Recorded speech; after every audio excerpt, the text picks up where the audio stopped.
পৃথিবীর ইতিহাসে কোনো জায়গায় কারফিউ জারি করে কোনো সরকার প্রধান ভেঙে গেছে এরকম কোনো নজির পৃথিবীর ইতিহাসে নাই। এটা বাংলাদেশে হয়েছে। শেখ হাসিনা ভীতু বলে রাতের আধারের প্রোটেকশন পালিয়ে গেছে। আমি আবারও আজকে আমাদের এখানে আমরা ইউনাইটেড নেশনের সামনে প্রতিবাদ করার জন্য একসাথে হয়েছি।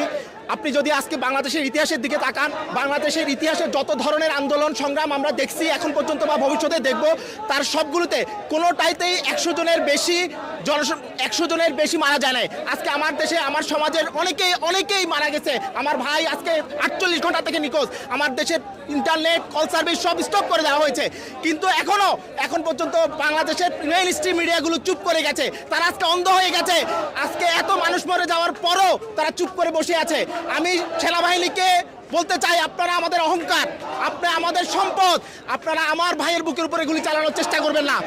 আর যদি চেষ্টা করেন আমার এখান থেকে পাঠানো রেমিটেন্সের টাকায় আপনি যে অস্ত্র কিনেছেন সেই অস্ত্র দিয়ে যদি আমার ভাইয়ের উপরে একটা গুলি চালান তাহলে এর পরিণাম ভালো হবে না। বাংলার মানুষ আপনাকে ক্ষমা করবে না। যুদ্ধ অপরাধ ট্রাইব্যুনালের মতো আরেকটা ট্রাইব্যুনাল করে বিচার করা হবে। যুদ্ধ অপরাধ ট্রাইব্যুনাল মতো আরেকটা ট্রাইব্যুনাল করে বিচার করা হবে। আপনারা আমাদের সম্পদ, আপনারা আমাদের অহংকার, সেনাবাহিনী আমাদের অহংকার। কেউ কোনোদিন কোনো ট্যাঙ্ক থেকে কোনো গুলি চলবে না। আমি আবারও বলতে চাই, আমার ভাই নিখোঁজ। আমি জানি না আমার টাকায় দেশ চলে, আমার টাকায় আপনি ব্রিজ করেন, আমার টাকায় সব করেন। আর আজকে আমি প্রবাসী ভাইদেরকে অনুরোধ করব, ভাই কিছুদিনের জন্য টাকা পাঠানো, ডলার পাঠানো বন্ধ করে দেন। এই সরকার নামতে বাধ্য। আমার কথা একদম স্পষ্ট। আপনি যদি ক্ষমতায় থাকতে চান তাহলে জাতির উদ্দেশ্যে নিঃশর্ত ক্ষমা চাইতে হবে। পৃথিবীর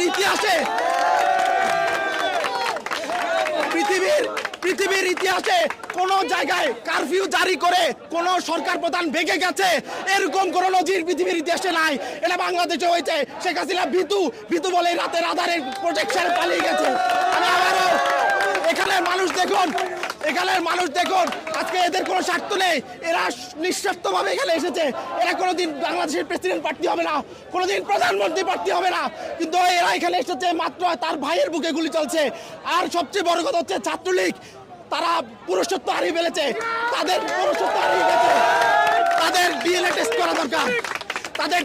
করা দরকার। যদি পুরুষ হতো তাহলে একটা নারীর উপরে এভাবে ঝাঁপিয়ে পড়তে পারতো না। এরা পুরুষ না, এরা পুরুষ নামের কলঙ্ক, এরা হিজড়া।